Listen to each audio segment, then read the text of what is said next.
The Mantled One continues the N.J. Dawood translation of Al-Quran. In the name of Allah, the Compassionate, the Merciful, you that are wrapped up in your mantle, keep vigil all night, save for a few hours, half the night or even less, or a little more, and with measured tone recite Al-Quran, for we are about to address to you words of surpassing gravity. It is in the watches of the night that impressions are strongest and words most eloquent. In the daytime, you are hard pressed with the affairs of this world. Remember the name of your Lord and dedicate yourself to him utterly.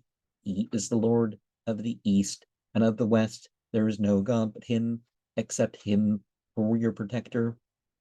Bear patiently with what they say and leave their company without recrimination. Leave to me those that deny the truth and those that enjoy the comforts of this life. Bear with them yet a little while. We have in store for them heavy fetters and a blazing fire,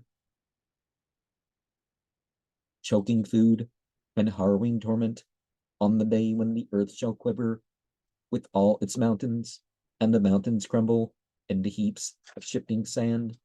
We have sent forth an apostle to testify against you, just as we sent an apostle to Pharaoh before you.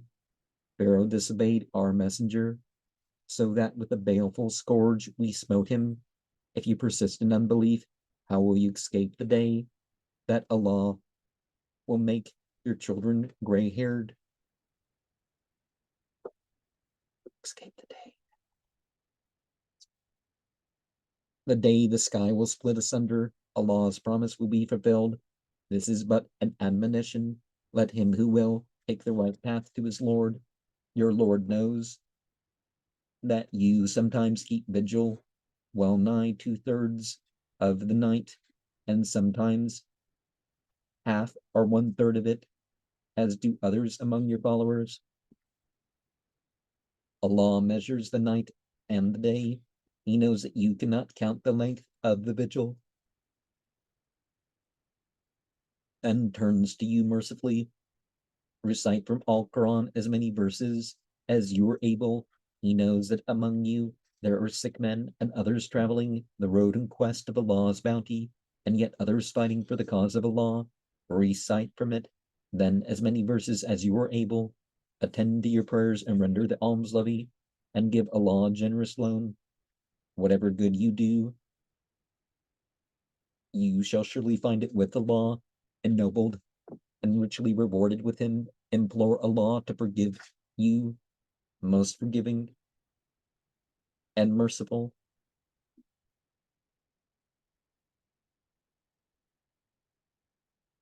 And Ibn Abbas says 21 verses.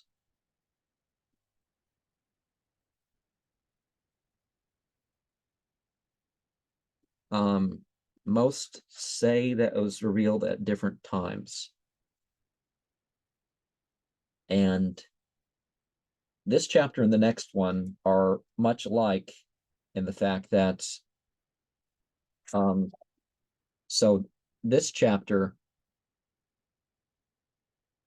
hints at how Muhammad was comforted by his wife, who covered him after the initial shocking experiences that he had as a prophet. And in response, to having mystical experiences, you take on the action more. You take on the sharing of principles more. You do rituals more. But are you required to go without sleep? No. Muhammad always slept some of the night. Even during Ramadan, he slept part of the night. And people have different needs as far as sleep's concerned, but when you wake up in the middle of the night here and there, at least say something after you get out of the bathroom or whatever.